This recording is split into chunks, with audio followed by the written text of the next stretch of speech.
do it live. Okay. No. We'll do it live. Fuck it. Do it live. I'll write it and we'll do it live.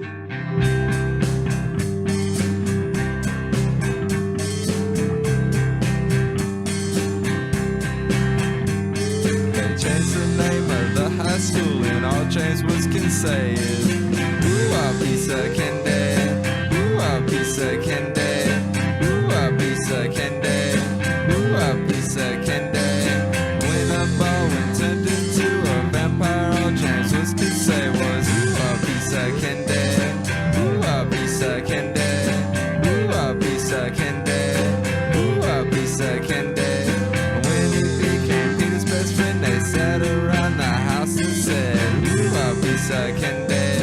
Ooh, I'll be second day. Ooh, I'll be second day. Ooh, I'll be second day. And you know that James Woods practices lines real well. But everything that he reads becomes real hard to spell. Everyone tries to help him, but the words just won't come out. There's only one thing he can think of, and it's what comes out his mouth. Ooh, I'll be second day. Ooh, I'll be second day. Ooh, I'll be second day. Ooh, I'll be second day. When he comes out of his house, the women scream and shout. Ooh, I'll be second day. Ooh, I'll be second day. Ooh, I'll be second day. Ooh, I'll be second day. When they know that he's next to the best of them all, when he says, ooh, I'll be second day. Ooh, I'll be second day. Ooh, I'll be second day. Ooh, I'll be second day. Reese's Pieces on the floor and watch him come a saying, ooh, I'll be second day. Ooh, I'll be second day. Ooh, I'll be second day. Ooh, I'll be second day. And you know that James Woods practices lines real well. But everything that he reads becomes real hard to spell. Everyone tries to help him, but the words just won't come out. There's only one thing he can think of, and it's what comes out his mouth. Ooh, I'll be second day. Ooh, I'll be second day. Ooh, I'll be second day. Ooh, I'll be second day. When he comes out of his house, the women scream and shout. Ooh, I'll be second day. Ooh, I'll be second day. Ooh, I'll be second day. Ooh, I'll be second day.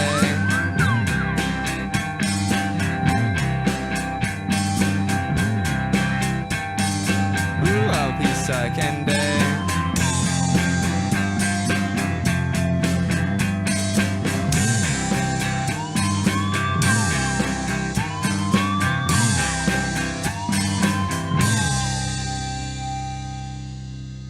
Fucking thing sucks.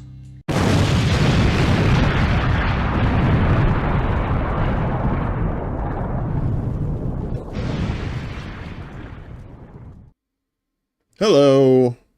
Good evening. Hello. Hello. Not you yet. Not me yet? Okay, I'll shut up. God damn. You're a radio person. You know you're not supposed to talk yet. What the fuck, man? All right. All right, fuck it. Bring her in. Jesus Christ. There she is. It's all my fault. It's all my fault. You know, you try to do Sorry. business on your own show and these amateurs come in. Am I on the magic radio box? Is this am my Aunt Franny down there in Tennessee gonna hear me? we got Rick's here. What's up, Rick? Taking a break from hell.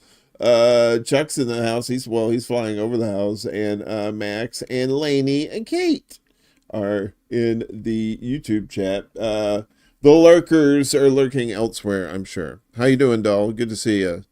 It is great to see you, Uncle Warren. It's You great say to be that. back. You say with that. You guys. Well, you say that now. I mean, we still got a little bit of time left in this show, so you know those sentiments could change. They could. In a heartbeat. Things move fast around here, lady. Just boop boop boop boop boop boop boop boop boop. You know what it's like. You're a busy lady. You know what I mean. Fast pace.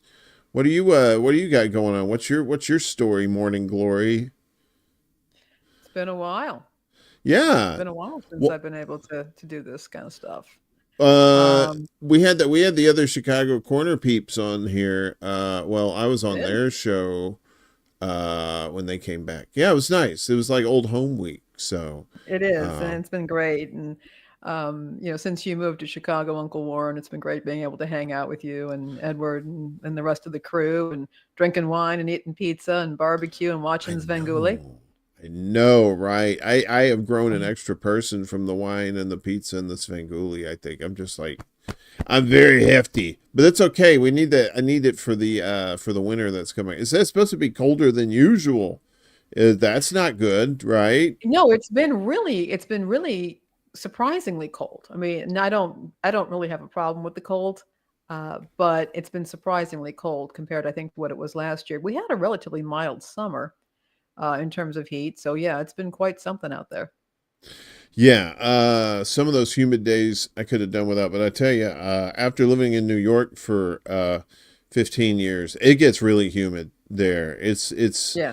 I mean, New Orleans is, and Florida probably is worse. I would say Florida's number one with the humidity. Then you got New Orleans, which is just, oh my God, don't ever go to New Orleans in the summertime unless you're a good swimmer. And then you swim in the air because it's Yeah, I know. Yeah, I've heard all that. water. But New York was pretty bad. But yeah, this past summer here was actually quite pleasant at times. Although there were some days that were just like pretty cooking up. But a lot of pasty people in Chicago. Yours truly included. Yeah, yeah. So yeah, With, I mean, we we're need that decidedly vitamin. unseasoned. Yes. Yeah, I mean, we need the vitamin D, but it's just like kind of like a heat blast out there at times. But it was nice though. Uh, yeah. So so you used to be on Hardlands Media on I was. Wednesdays, Hmm. doing a show called Family Matters. No, wait, that was a TV show. What was you were doing? What Civically when minded. days go by? Civically It minded, was yes. civically minded. Yeah. I remember that show from the 80s. Wasn't Urkel in that one too in Civic? No, that was a different show. That was Dollar Tree Law and Order, I think is what it was, Civically Minded. So they didn't have a budget. There was no set. It was in a back alley somewhere, and they used rats as cast members. Or I could have just hallucinated that since I've been sniffing glue lately. So no, but you've been on a little bit of a journey yourself. You want to talk about your Yeah. journey a little bit as far Well, as like media stuff. sure. Yeah. I mean, in terms of media stuff, first of all, I want to point out that I'm here on my own. I do not represent any of my employer or my any of my clients. But yeah, I mean, I was with Hard Lens for a long time. Everybody knows about that, and had a show called Civically Minded, where I tended to focus on a communitarian approach, I guess, to society and addressing the various challenges that we have. And yeah, had what was described at one point as a little cult following on that. I eventually made my departure. But what I ended up doing was going into staying in the media industry, getting full time employment as an editor of a trade journal within the media industry. And so I've been, kind of ramping up in growing into that job, I guess I would say.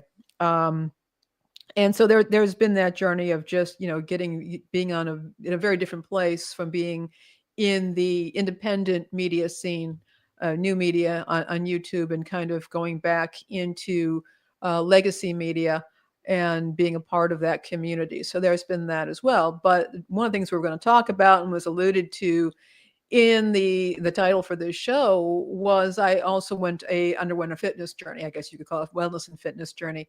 That stemmed from the fact that I was in a new job in a new industry. The first time I had regular employment, other than being I've always worked, always been a freelancer, but it was the first time I'd had regular employment in well over a decade. So it was a major, major adjustment. And I kind of got thrown in the deep end of the pool. There was no other way to do it. So this is not a slam on anybody. It was just that's what had to happen. And I was really, I was out of my depth. And I realized, I felt very out of control. And I realized, okay, what do I have agency over? And I realized I had agency over my body. I didn't feel like I was in control of my body, but I felt like I had agency, that I had the means to obtain that control.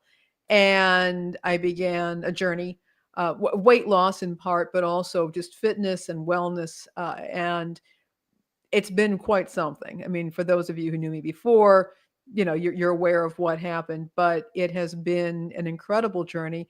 And I recently got my personal trainer certification, and I'm looking forward to kind of moving into working more with people and trying to share what I did and trying to help others, particularly at a time where access to healthcare is precarious, and where there's a perception that wellness and fitness is almost entirely a matter of individual choice, rather than an interplay between personal decisions, in specific contexts, which can make it difficult to be healthy. So it's been a lot of change. Yeah, I mean, and that takes a lot of discipline to do that too. I admire people who can do that. Me, not so much. Although back in the day, I used to be very physically active.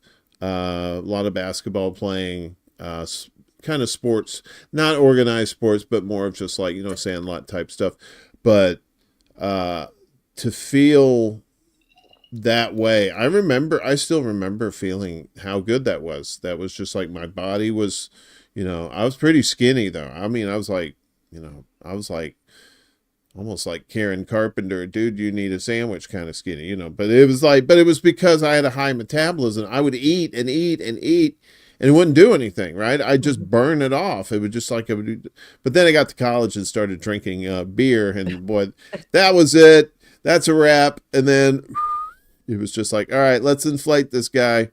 He's waited long enough. So I do. I miss those days, but it's just like I live vicariously through people like you who can do that now. So thank you for that. But it's inspirational too for other people too, right? Yeah, maybe. Yeah. As I said, I don't subscribe to a lot of the ways that people think about these issues. Again, I think there's people who take a very individualistic approach. They don't bother to consider a psychological, sociological context. They don't consider economic context. They don't consider the fact that we live in a morass of media where people are getting very confused because the information that they're getting contradicts information elsewhere. And you have a lot of people saying, well, there's big pharma over here and they're trying to control you, do things this way. Meanwhile, they're telling you to do things and making money off of their suggestions, because the anti-big pharma realm also has a lot of money in it. It's billions of dollars that goes into various supplements and holistic health, and the colleges that claim to make you into a holistic practitioner. So there's money to be made on everywhere. Yeah. And that's a real concern. In fact, at one point, and it was interesting, about spring of this year, I had really lost a lot of weight. I was exercising regularly, was getting much, much healthier. And but come late spring, I was kind of at a plateau, and I was doing fine, but I wasn't where I wanted to be. And I found myself getting not doing well because of the fact that I was trying to integrate bits of information that I was getting all over the place, and I didn't know what to do. So I ended up having to start working with a professional who was able to get me on the right track and, get me to where I wanted to be. And now I'm doing a lot of weightlifting. I'm no longer trying to lose weight. And that's an exciting time, but I wouldn't have been able to get there if I hadn't had the resources to get somebody to assist me, a professional to assist me. So I'm very concerned about all of that right now. And that's why I want to talk about it. You think that kind of like health regimen, that sort of program should be something that should be like implemented into like a Medicare for all kind of thing, where it's more of a preventative kind of medicine type of thing? Yeah, I mean, I would like to see major changes in our food systems and in our recreation systems, as well as our healthcare systems here. One of the things that I talked a lot about on Civically Minded was food policy in this country and access to healthy foods and an understanding of what is a healthy food and what, the kind of the morality of police that try to police what people eat or try to eat, and how that impacts people's health as well. I talked a lot about food stamps in this country and how there was consistently a whole lot of people out there who would rant and rail that people could use food stamps to buy food that these individuals felt was unhealthy. And they would say things like, if you get food stamps, you should only be able to buy fruit and vegetables and whole grains, and that's it. You can't have any treats. You can't have a cake. You can't have a granola bar. You can't have chocolate. You can't have bacon. Right. And that was that kind of moralism that I started to see. We were seeing a lot of every time the debate over food stamps comes up. Now with the new administration coming in, we're now starting to see that coming up on the rise as well. And one of the critiques that I made about that, and that critique still holds true, is that if a food is to be considered healthy, it's not just about its nutritional content, but it's about whether the person who has that food can safely store it and prepare it. And the example that I used was a case of a gentleman who was an older gentleman, legally blind, living alone and in a wheelchair. And he was trying to prepare his morning oatmeal on the stove. But he couldn't do so safely because of his various limitations. He ended up getting second and third degree burns because it spilled on him. And he went into the hospital, had to be treated for that. It was a terrible situation. And then because he wasn't at home, he couldn't respond to a notice and ended up losing his food stamps anyways. Oh, and I pointed out that, yes, I mean, I eat oatmeal every single day. That's my breakfast. I love it. It's great stuff. It's a wonderfully healthy food, but it was not healthy for this man because he couldn't prepare it properly. So it's the kind of, when we look at some of the discussion around wellness and health and diet, we see people saying, well, only eat whole unprocessed foods. Don't eat a protein bar, or, don't eat any candy, or don't get a burger, or don't get some salad dressing that has seed oils in it. And it's a complete failure to consider why people might choose foods other than whole unprocessed foods. And some of that is they don't have the means or the ability or the time to prepare that stuff or store that stuff safely. So right. the more that I've been involved in this wellness journey and getting more involved, I'm really seeing all this up close and personal, that what's been helpful for me and to get where I'm at is not something that's going to work for everybody else. I know and keeping things open for that.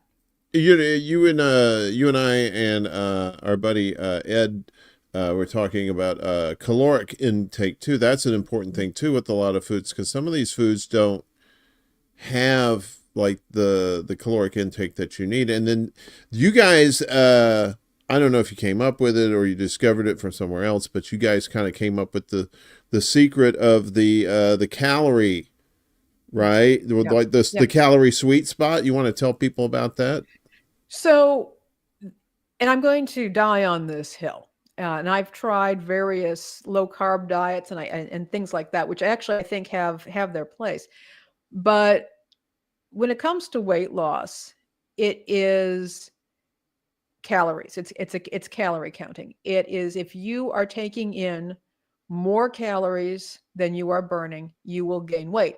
If you take in fewer calories than what you're burning every day, you are going to lose weight. And if you're in maintenance, you've got that balance going on there. This is a hard thing for a lot of people to sometimes grasp for a number of reasons. One of them is that I think people have a fear of feeling hungry, which I think is completely understandable. For as long as humanity has been around, up until probably 100 years ago, and developed nations, this is still not the case in many developing nations, people did not have enough to eat. So a fear of hunger, I think, is built into us. When a baby's crying, what is one of the first things you do? Well, You stick a feed 'em. booby or a bottle in its mouth, because that's very Well, likely I what's going can't on. anymore. Not since the incident. My lawyer says I can't speak anymore. But please continue what you were talking about. So, well, you said But putting boobies somewhere, and I was like, well, okay, no, I can't go there. All right, I'm sorry. Please continue. And forget I was so I even think that here. I think people have some issues around that. They don't want to feel hungry, and that's understandable. And I believe that I've learned ways of dealing with that, and we can talk about that later. But that's a very critical thing, and it's hard given the way we live to necessarily have that calorie balance. For one thing, we are surrounded by a lot of hyper palatable food. Hmm. And this food that goes down super easy, like potato chips. And don't get me wrong, potato chips are awesome, but Yeah. they go down very easily. Yeah. A lot of food like a lot of us don't have a lot of time, so we're picking up food at restaurants or fast food places or corner stores. I remember, and this was a while back, but at one point I found out that the sandwich that I'd been eating from a major sandwich chain, um, and I'd been eating this sandwich for a couple of decades at that point. That one sandwich had over 700 calories in it. Ooh. Yeah. So that was Ooh. very, we have a lot of high calorie food around, a lot of highly palatable food that doesn't necessarily satisfy us. We don't necessarily find it satisfying. So it's really easy to blow those calorie counts. And then while you can never outrun the fork, you can always eat a lot more than you're going to burn. That's just the way human beings are put together.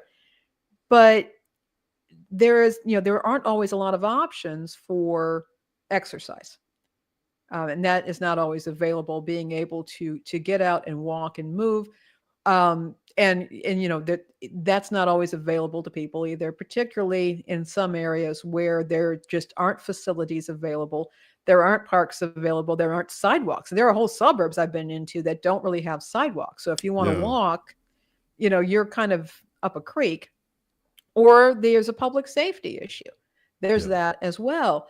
And so I think, so we have all that. We don't necessarily have a lot of education about ways that people can make good dietary choices, learn how to cook, or to understand how many calories they need. And that itself, determining your caloric intake and necessary caloric intake for whatever you want to do, can also be challenging. So there's a lot of things. We lead sedentary lives. We don't always have the opportunity to get exercise or to build muscle mass through weightlifting, which is one thing that I do. But then we are also surrounded by in many cases, easy access to exactly the kind of calorie dense, hyperpalatable food that doesn't satisfy us. So there's that as well.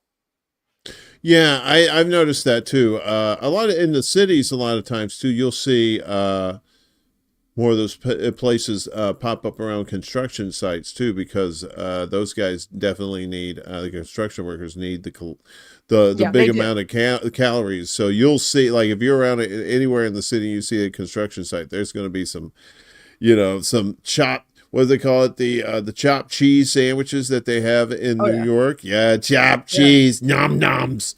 Nom noms. Yeah, but there is that high caloric, because there's a lot of people on the run, and a lot of times they don't have time for just a regular sit down meal. They'll just grab something that will fill the bill till they get home or something. And maybe they'll have like a sensible meal or something like that. I mean, that when I was a field tech IT guy in New York, that was the thing. You had to blow and go. You go from one place to another, and you kind of had to eat on the run. That kind of thing. So you kind of burned off the calories while you were eating it, because there was a lot of running around and stuff, because you couldn't get to them with cars and stuff. But so So there's the calorie kind of magic number kind of thing that people need to figure out for themselves, right? It's just kind of like you just kind of like a trial and error thing. Is it just like you just try a certain number of calories one day, or do you do it for a week? What's the process in There are finding that? calculators online, TDEE calculators, they're called. You can look them up, you can Google them.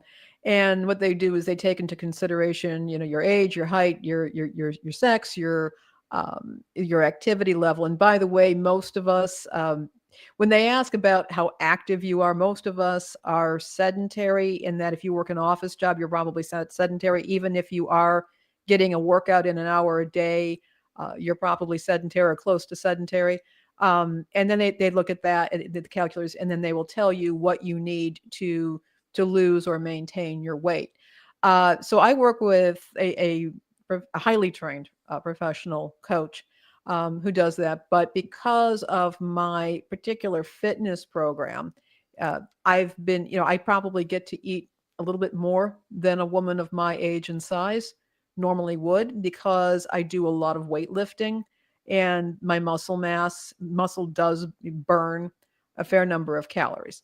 So there is that synergistic effect. And that's another part why I call this just wellness. It's not just weight loss, because one of the things that I've learned is if you're trying to build muscle mass and get stronger and healthier, and to keep your appetite in check, you need to be able to sleep, and you need good sleep. And there's a strong correlation between poor sleep and overeating, a big time. And if you're building muscle, your body needs that rest time to allow your body to heal and build up that muscle. So this again goes back to lifestyles and cultural expectations. So people will say, well, sleep is for the weak. As a matter of fact, you need probably 7 to 9 hours of sleep every night, and you should be getting that. Yeah. And if you're not, because of your job or whatever, that's not positive. And again, this is going back to the notion of public health, is if you have a culture that does not encourage quality sleep, public health is going to decline. And I believe that is happening. Again, when it comes to things like exercise, if an area does not have public parks, does not have recreational facilities that are available for free or at very low cost, don't complain when people are not physically fit. There are options there, and then they need to be made available to the people. Also, like things like public libraries. I get a lot of my cookbooks that teach low-calorie cooking, meal prep cooking from my public library, and they're free. So for you kids out there, library is a place that has a shit ton of books, and you can go in there and read them. And there's other things in there educational wise too. That's a library for those who forgot. Yes. And I used to tell people uncivically minded, I would say, get to the library, get to the park, get to these museums, because believe me, somebody's tracking the use of these institutions. And if people aren't making use of these institutions, oh, thank you, Jerry. I just saw that. If you're not making use of these institutions, they're not going to be there for the rest of us, or being there for our kids and grandkids. And that's something to also keep in mind. There is a communitarian aspect to this. This is not purely an individual thing, right? Personal health and wellness. It just is not. There's a lot more going on here. And that's something that's really struck me as I've been through this journey, that much of what I was preaching on Civically Minded was, these were things that were important to me, but now they're very much hitting home. And it's been fascinating and also concerning. One of the things I think we were talking about even before the show, Warren, was the issue of dining out. I don't eat out very much. I don't have food delivered because I can't control what goes into it. Right. And I love to cook. It's something that I really enjoy doing. And so I'm able to make foods that are delicious and healthy, and that I truly take pleasure in, but are also meeting my fitness goals and my wellness goals. And I realized, okay, so many schools, do they still have home ec classes? No. Where kids can learn the foundations of cooking? No. And so that they can learn how to not just follow a recipe, but to develop their own recipes when their dietary needs change or when their children's dietary needs change. It comes back to this notion of being civically minded. And it comes back to this this real sense of this is the commons. These are communities. We have responsibilities to each other. And I'm grateful that I've been able to be on this journey because it's given me even more of a sense of what of what this really is all about, and that when we talk about wellness and weight loss, there's a lot of stigma around it. A lot of people are very quick to criticize and insult and hurt people who don't have a certain body image, and then there's the backlash to that is, I don't owe you health, that sort of thing. And this is another example, I think, of the ways that people are being pitted against each other. People with common interests are being pitted against each other and not looking outward and seeing what systems are actually driving poor health and driving lack of access to the things that could help provide good health. Well, you would think like in a country that prides itself on its capitalism and productivity that you would want actually healthy people in order to increase your productivity. I mean, I'm just talking from a pure, dollars and cents standpoint here, like from a money line kind of thing. And even that that doesn't seem to stoke interest in those corporate interests that control things in our Congress, right? Otherwise, we would be having all kinds of different fitness things for kids and adults up and down the spectrum in order to make the people better, in order to be more productive. But you just don't see that. I wonder why that is. Why are they holding that back? Well, I think that, first of all, it's a lot easier, again, to point to individual choices than to take some, for a culture or community to take some responsibility for keeping people healthy, such as providing health care, which exists, which is in every developed country in the world, as far as I know, has some form of, it basically has universal health care. You can access health care.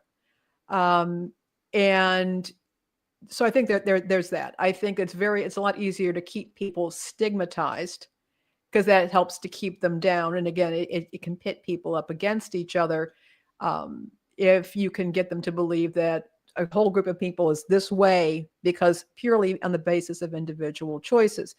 Also, with an industrialized economy, I don't know how, it's more industrialized than ever. And you can keep people, kind of alive using various drugs that could be paid for by, say, things like Medicare or Medicaid. Do they really want to go to, if you can do that, you're going to be just fine. You don't actually need everybody to be healthy so they can be out there in the fields or in some kind of a factory or a workshop getting stuff done. So I think there's a lot of the population that people consider to be surplus. And I think that there's not a whole lot of care there as well. Well, I mean, but I think it's unfortunate. I really do think it's unfortunate. I'm deeply concerned that as we move forward technologically, and where we have new, medical treatments, including medical treatments, that the body is being neglected. Yeah. And I'm seeing that now. I see how I neglected myself for many years. And now I'm seeing it. I'm seeing what was this? Why did this happen? How did this happen? And is there something that I can bring to other people at this point and give them, if not hope, at least an awareness that maybe they have agency too. And if people had a sense of their own agency and power and were feeling better, what might we be able to accomplish? Right. I think Rick was mentioning in the chat it's just like, the way people's the economy affects people, it does affect their diets in that way too. Like if they're just sometimes like either they don't have enough money for regular food to prepare, or they don't have the means of preparing it, like they don't have like a deep freeze or something like that. I always tell people, man, if you can get a deep freeze, Oh, deep freeze is your friend, and you would save so much money with those things. That's what we had growing up when we had all these extra Yeah. vegetables and stuff from the garden. We give it away, but we still have a shit ton left, so we'd have to freeze it, and it was just good business that way. Now you talk about technology. What I was about to allude to was with AI coming, and a lot more people are going to have to be figuring out their job situations, and that's also going to have affect their health situations too, as far as like what kind of jobs they're going to be doing. Is it still going to be sedentary, or are they going to actually have to do just like more physical jobs when AI actually starts taking over these jobs? It's just something that I kind of think about. I don't know. Have you ever thought about that? I think a lot about it. By the way, you can use ChatGPT to help you work out meal plans. And if you write the right prompts, it's actually quite useful. You have to double check the calories sometimes because they can get that wrong, but you can tell them what you like. You can tell them what's in your pantry. You can tell them a calorie goal, and that's actually quite useful. And it can work. And once you learn how to do it, it's very helpful. Yeah, I mean, I think that if we have people who are worried about their jobs, people who and we have, if you have food inflation, you have people who are worried about their jobs, and you've got that stress, and then you've got people, and they're also sick or their bodies are not well. That is a recipe for disaster.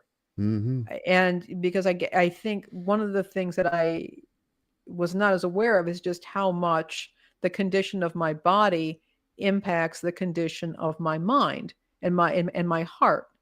And being smaller, leaner, stronger, and I really have gotten very strong. I mean, I do a lot of weightlifting. There's a photo of me on Facebook and also on Instagram. I'm swinging a 50-pound kettlebell. Um, and very much enjoying myself in the process. And I'm Yeah, I was that about to say weightlifting. that's not for exercise. That was just for funsies. She's a weird chick, y'all. So Well, anyway, well, please. you knew that. But Wait, all what? these things I'm sorry. absolutely impact how every aspect of my being. And what would happen if people, for example, who are anxious could take 30 minutes of their day to, say, for example, engage in some kind of physical exercise?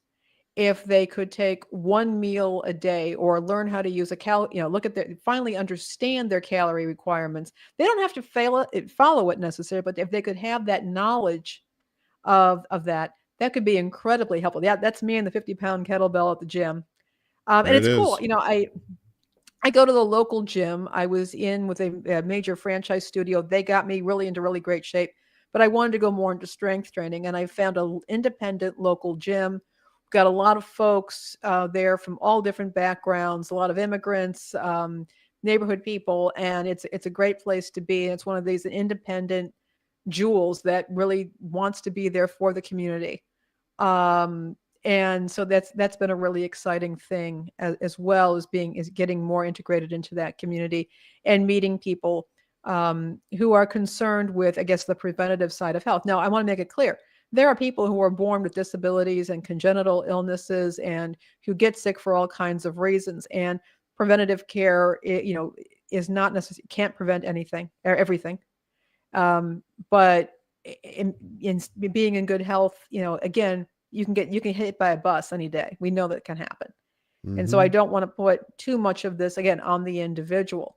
But I am saying that if people could feel agency and empowered to know more about their bodies and to get physically healthier, what else might change if this started happening? If people just didn't accept this as inevitable, if we didn't buy into this idea that this is all inevitable and that we can move forward. I'm 55. I'm in the No, best you're shape of my not. life. Stop it. You're not 55. Stop with the lies. This is a truth And telling I was able to show. make these huge changes at that age, in an age when people were, are not supposed to be able to do this. And it's happening. And so I learned, for example, about how to, within my calorie count, I learned how to allocate calories to, say, for example, protein. And what I found is that the more protein I ate, the less hungry I was. So I was able to actually hack my own appetite. There were other things that I did at various times I can talk about at some other point, but I learned how to balance out what I was eating. And certainly, though, enjoying treats and things like that. I mean, again, you've seen me pizza, wine, barbecue. We've had ourselves some times, and that's been great too. But it's being able to have that agency over that has been incredible. What would happen if people in general started feeling that agency? What might else they start feeling they could have agency over? Ah, yeah.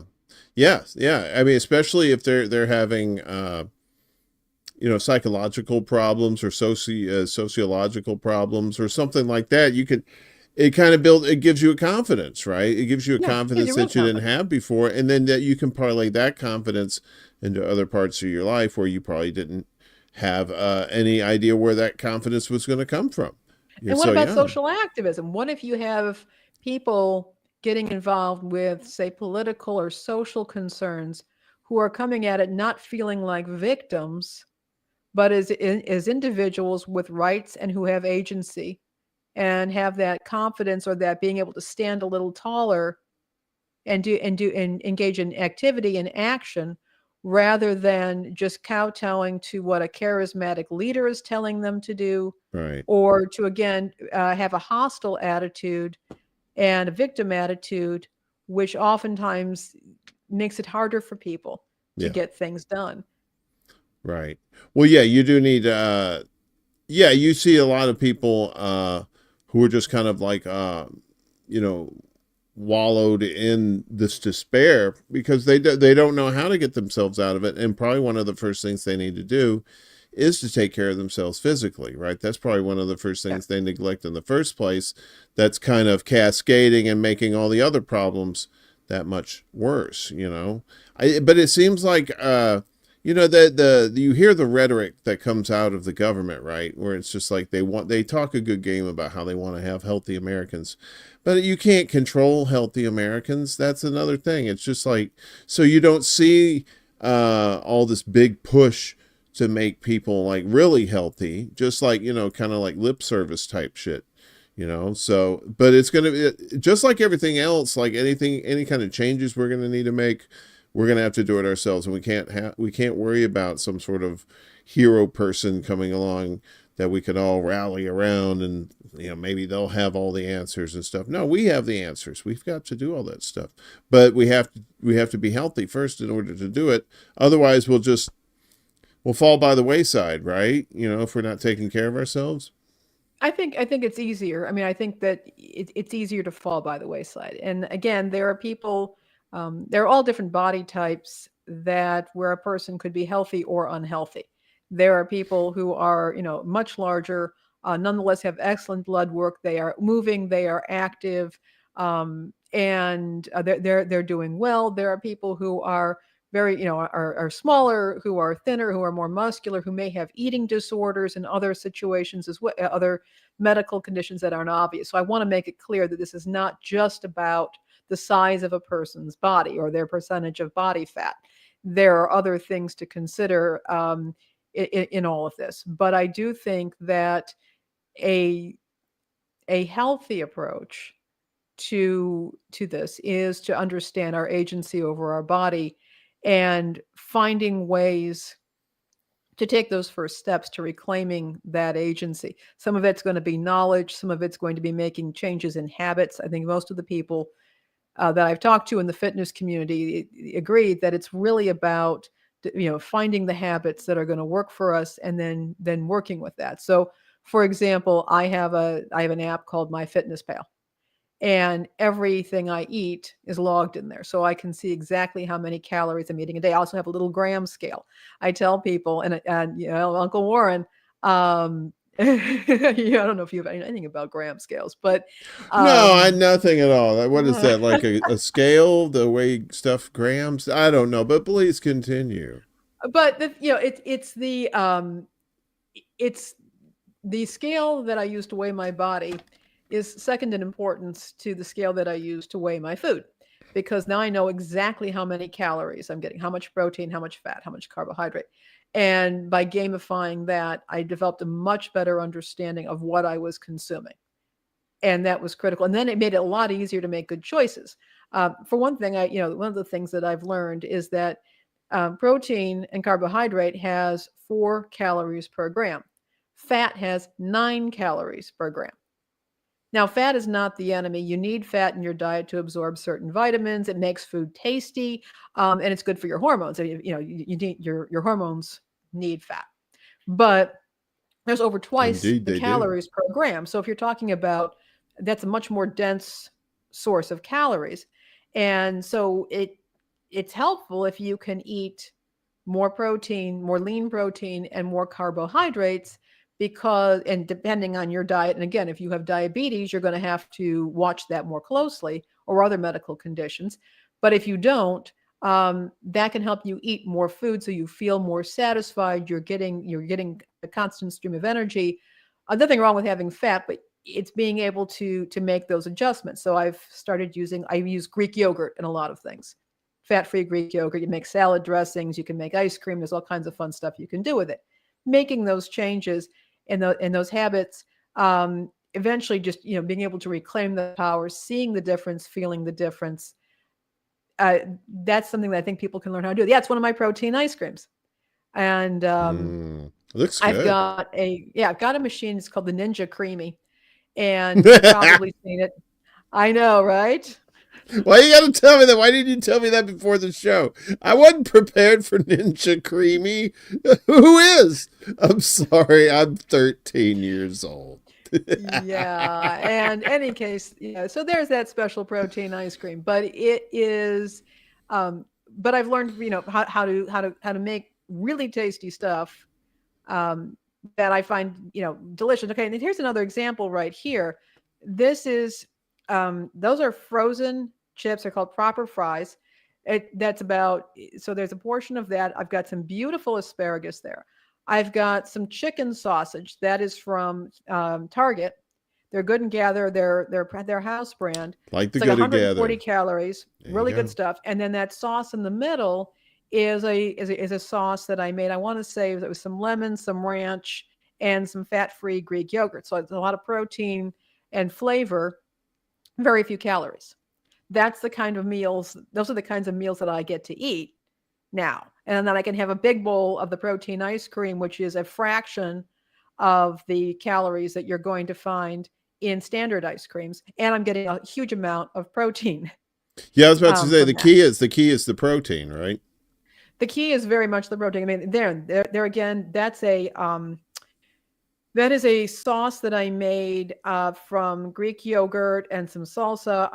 What I did is I got some green beans, and I dipped them in some egg white and then rolled them in a mixture of some seasoned cornflakes. Oh, nice. Threw those into the air fryer along with that is lean chicken breast, again, that I brined. So it's really nice and tender. Cut it across the grain. That makes it even more tender. Did the egg white wash with the cornflakes and seasoned cornflakes, chicken tenders, really good fresh green beans that have been air fried, very little fat. And then this basically a fat-free, but very flavorful dip. And, it was great. So that's the kind of stuff that I get to do. Let's see I know you got some other goodies in here too. Oh, this. Yeah. What is this? Yeah. So that one is okay. So that's a bread. Now, that is a low carb or a keto bread. It's like 35 calories per slice, and some ridiculous amount of protein and fiber. So the fiber keeps me feeling really, really full. The protein is there that's fantastic. And it's actually really, really good bread. It's called Lewis. You can find it at many grocery stores. And then I've got it on a bed of some grilled peppers, arugula, and onion. And I put one of my creamy sauces on there, and I've got a sunny side up egg with my own homemade pickled onions. Did you put the creamy ninja on there? No. My own homemade pickled onions. Now there's a creamy sauce on there, but that was not made in the Creamy Ninja. Oh, the Creamy Ninja. Oh, you know what? When I'm on my deathbed surrounded by other people's grandchildren, that's going to be my final words is Creamy Ninja. Uncle Warren, you'll come. You know what I think we'll do? Maybe we go to next time we get together. I'm just going to bring some of my protein ice cream that I made in the Creamy Ninja. No, you need to And just Ninja bring the Creamy. creamy ninja. Just bring the creamy ninja, and we'll talk about this ice cream business. Okay, you got some goodies here. What's this? Yeah, so that is, I mean, that I actually got some frozen veggies, but those are just that I ran in the air fryer. The air fryer, by the way, is fantastic, particularly with vegetables. If you think you don't like vegetables, the air fryer, get some spray oil, like some spray avocado Mm. oil. They sell it over at Target. Spray a little salt, maybe some seasoning. Put the veggies in the air fryer. It's a game changer, particularly also with sweet potatoes. Mm. They make the best sweet potatoes ever. And there again, those are some of my chicken strips that I make. And that over there is actually a spicy brown mustard, and I add a couple of drops of liquid stevia that is English toffee flavored, but I get a Really? sweet brown mustard without having any sugar in it. A sweet And so brown mustard. so Wow. I get a sweet mustard sauce to dip my chicken fingers in, and it's delicious. Okay, again, same thing. Ooh, We the have a waffle fries. I like those. waffle fries. They're great. It's called like Alexa something or other, but I love them. And there's another yogurt based sauce with arugula. There's onion. There's pepper. I love arugula, onions, and bell peppers. By the way, there's some of my favorite things. I got my chicken strips. I've got a creamy sauce, not made in the Ninja Creamy though. And then I've No got one of good then. the It's no good. the high fiber, high protein wraps. I think that's Mission Carb Balance. And then there's also Extreme Wellness. But these wraps, they're super low in calories, very high in protein, very high in fiber. And you can find them at most grocery stores. And they're soft, and they're good, and they're utter game changers. Are So those these are sweet? some of the things. Are those sweet potato fries? Those sweet Those are, potatoes? yeah. Ah. Oh. Although, yeah, I mean, and they're great. Although lately, what I've been doing is just buying a whole big sweet potato, nuking it, and then I slice it up crossways, and then I just kind of chop up it roughly, but keep it in the skin. Yeah. Spray it with a little bit of avocado oil and then some salt. Put it in the air fryer for about 15 minutes, and oh my Lord, and they're wonderful. But this is the kind of thing that I'm getting to do, and I can do. And I realize that not everybody has the privilege or the ability to experiment the way I do with cooking, but you find what works, and you Mm-hmm. find the ways to get. I found the ways to get the foods that I want and I need, and this is what works for me. Some people, they may order more from restaurants. They may, go to chain restaurants because chain restaurants usually have their calorie counts, and that's a one advantage when you're trying to be on, trying to control your calories. Sometimes as we can, you don't want to be looking down your nose at chain restaurants, because oftentimes they do offer you accurate calorie counts. That's something else that I've learned. But this is an example of the kind of thing that I get to do. I love that. That is actually I think that's one of my overnight. Did I say that was ice cream or my overnight oats? It's The got little tiny oats in bowl there. Looks like oats in there. Well, no, actually, that's one of my protein snacks. Oh, So okay. what I do is I take Oikos 000 Greek yogurt, and they have a salted caramel flavor, and it's like 90 calories for the cup. And I combine that with some Rise protein powder in their cinnamon toast flavor, pinch of Ooh. salt, and a little bit. This is a little bit of zero sugar Cool Whip, because that really helps with the consistency. Nice. Let it chill for a few minutes, and then in this case, I sprinkled some nuts on top, and it tastes like kind of like a weird, like kind of like a cookie dough thing going on. Oh, Um, really? yeah, and again, Ooh. you keep the calories down, but you get this incredibly delicious dessert. And what I'll do something like that is there is a brand of a low carb keto bread, Lewis keto bread, but they have a cinnamon swirl. Mm. And you get 2 slices have like 80 calories. I slice them up into strips, throw them in the air fryer for a couple of minutes, and then I use the strips and I dip them into the cookie dough snacks, or that cookie dough snack. Oh, I'm a Yeah, so I mean, sucker. it's a lot of fun being able to do this. I mean, getting to be very creative. So if anybody wants to then follow me on Instagram, they'll see me doing that stuff. And I'm going to probably start writing up more of my recipes so people can see step by step what I've been doing. But I've been having a lot of fun with this. I had to apologize to Lainie before the show because she wanted to show some stuff on her Instagram page, and I said, "Well, I don't have Instagram anymore because my account got nuked for reasons." So good old Meta screwing up our broadcast here, but at least we're getting these off of Facebook though. At least you've got some good stuff on here. Rick, talking about salmon and trout at least 2 or 3 times a week. Yes, fish is very important. By the way, salmon in the air fryer is killer. Trout is fantastic. I love fish, period.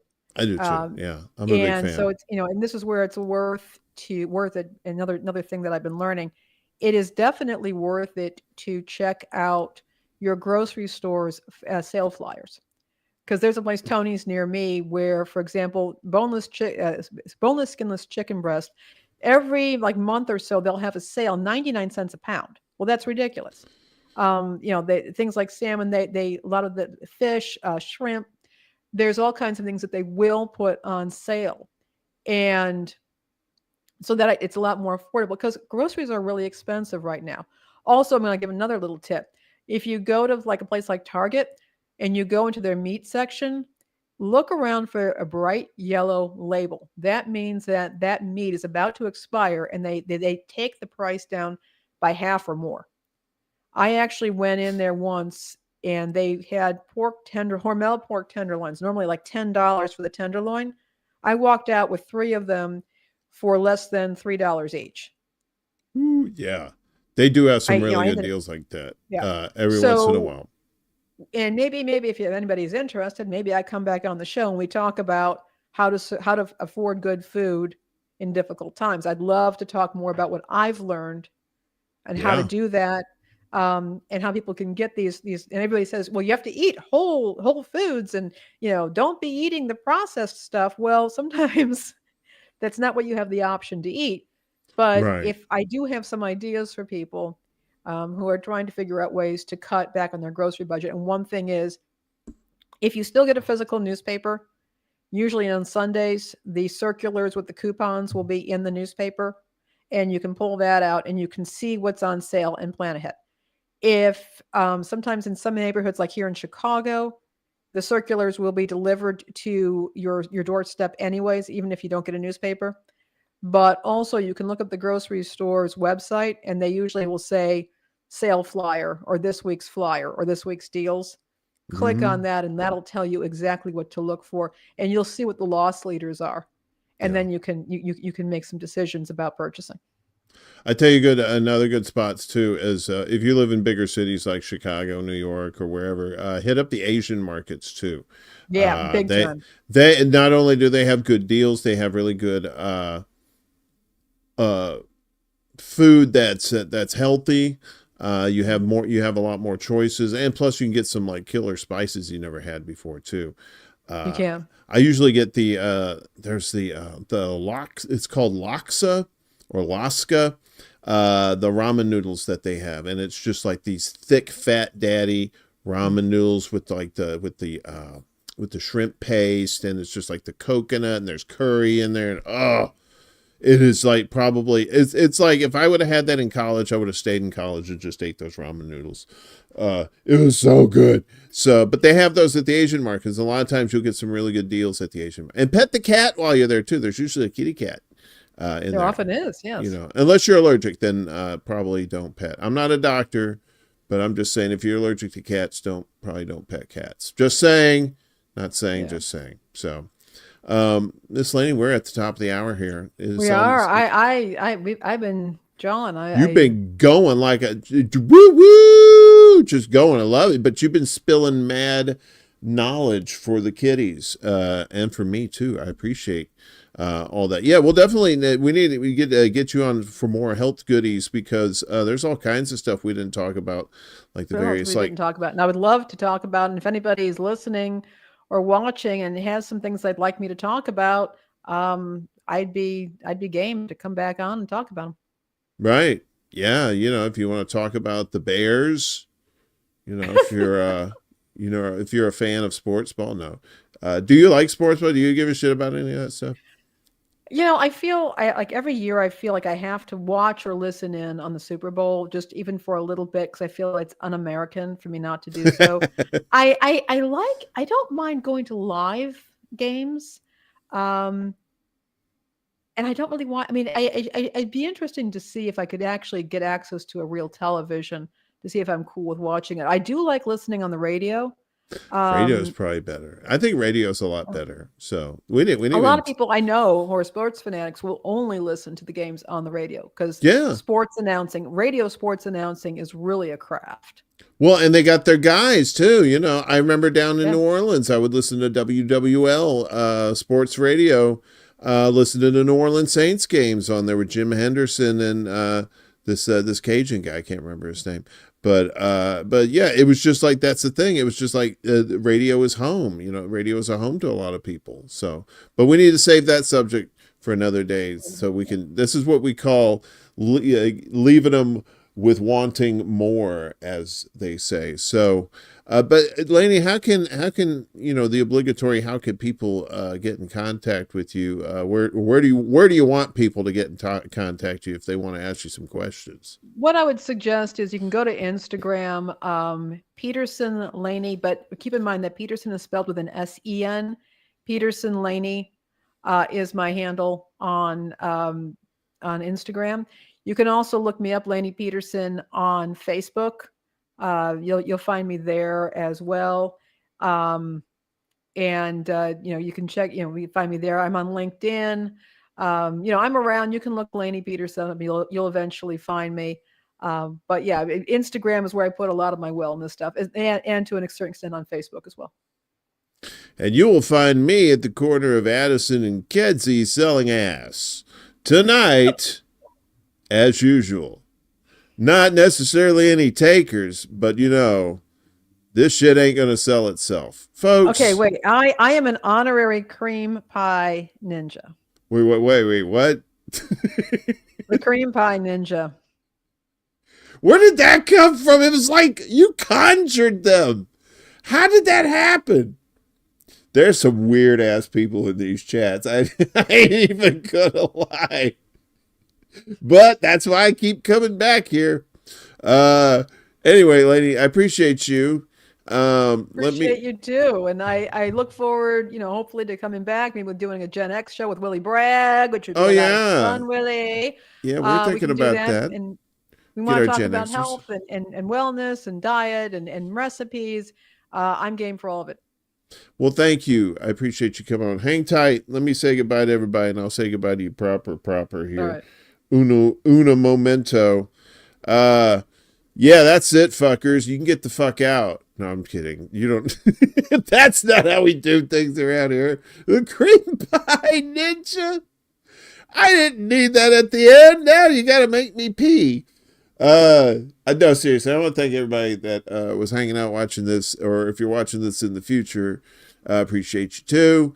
If you like, please like, share, and subscribe to this nonsense. That would be great, and helps me out. Also, we got donation links down below. We got the CashApp, Venmo, but we also got Patreon if you want to do $1 a month. We got all that kind of stuff. If you want to help support this show and get more cool people like Lainie on here. So, yeah, I guess that's it. What's today? Wednesday? We'll be back December 4th, yeah. Oh, thanks. Yes. So we'll be let's see. So I'll be back Friday morning for morning extra, doing more news and stuff. And yeah, and then the secret show this weekend. So thanks, Lainie. Thanks everybody for hanging out. We'll see you next time. Peace out, home slice. Smell you later. 1, 2, 3.